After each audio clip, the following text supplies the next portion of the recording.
vull fer-los, aquests agraïments explícits. Faré més curt que ahir, hi ha gent que ja va sentir el rotllo ahir, llavors intentaré fer-ho una mica diferent, però bueno. Aviam, aquesta història comença fa molt de temps. Probablement ahir explicava que jo vaig tenir la sort de treballar de lluny amb l'Andreu Manresa fa molts anys, que em va regalar en el seu moment, el 2005, un llibre. Fa 3 setmanes o un mes, una cosa així. I ara el llibre ja és una altra cosa que aquell llibre que vam presentar fa un mes, intentaré dir perquè ja és una altra cosa. Però també en el capítol d'agraïments, naturalment també per permetre'm fer una activitat cultural a la ciutat on vaig néixer, que no és una cosa que me passi sovint i que en els insulars desinsularitzats, no sé com va dir, en Enrico Sarai de Car, referint-se a Miquel Barceló, un illenc desinsularitzat. Això sempre me'n fa especial il·lusió participar a les activitats d'aquí.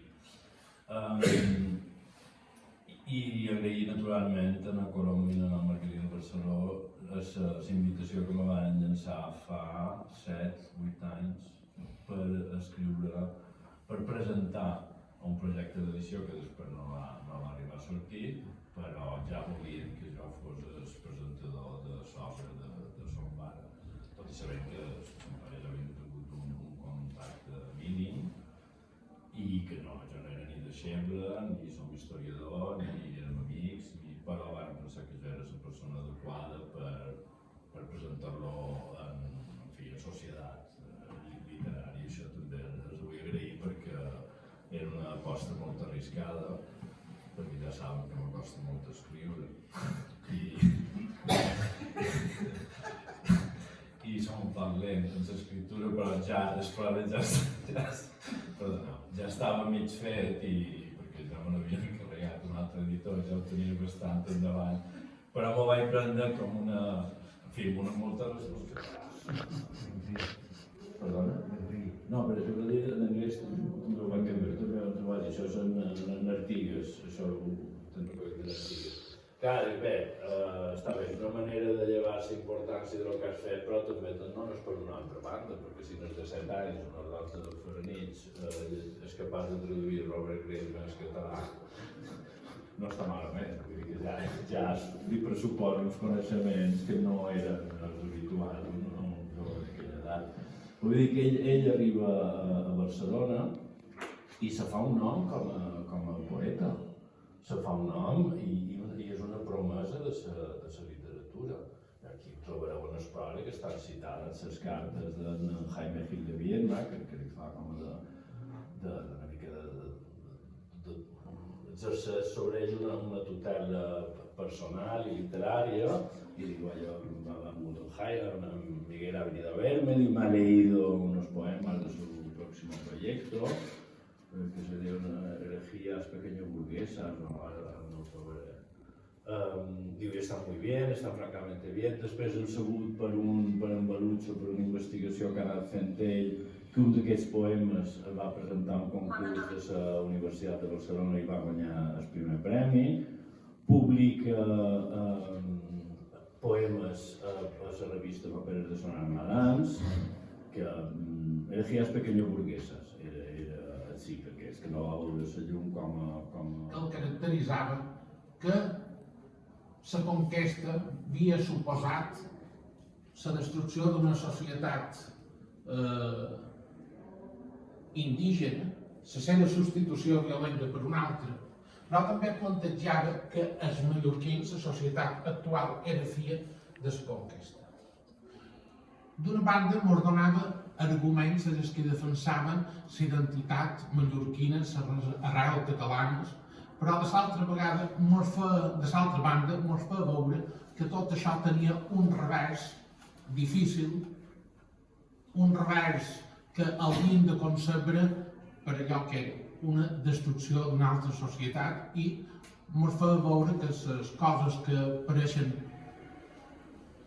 fàcils, simples, sempre tenen són complexes o manco tenen o poden tenir un costat que no mos agrada.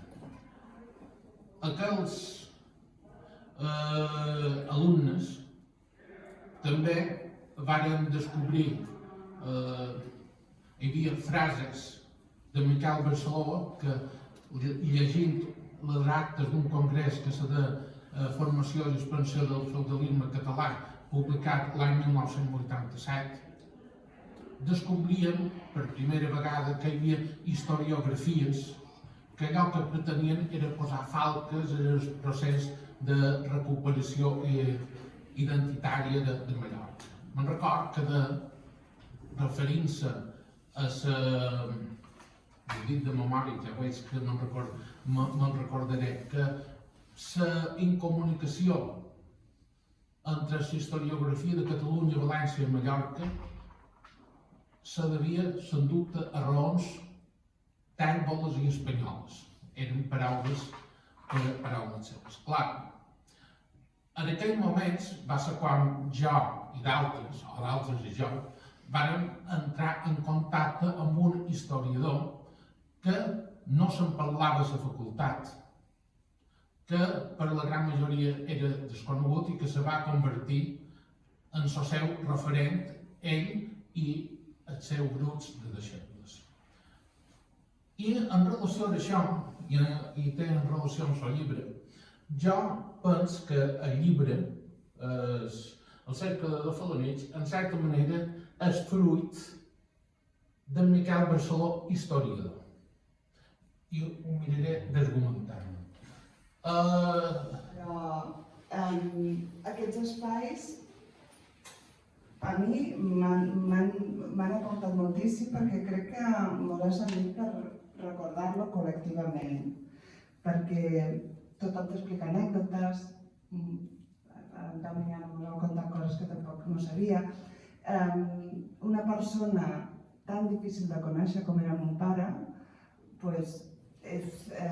està molt bé poder tenir aquests espais de compartir amb altra gent que el va conèixer, amb totes les seves cares, les seves vides. Ahir en Colom Modé, una persona que tenia moltes vides, va tenir una vida molt intensa i va fer moltes coses, moltes facetes diferents. En Miquel Barceló Pintor també va dir que l'havia retratat amb una màscara, tenia diferents cares. I això, agrair també aquests espais perquè crec que com a FIAS mos han agradat molt poder-hi participar. Perquè ell tenia una gran il·lusió per publicar aquesta novel·la i perquè veiés la llum.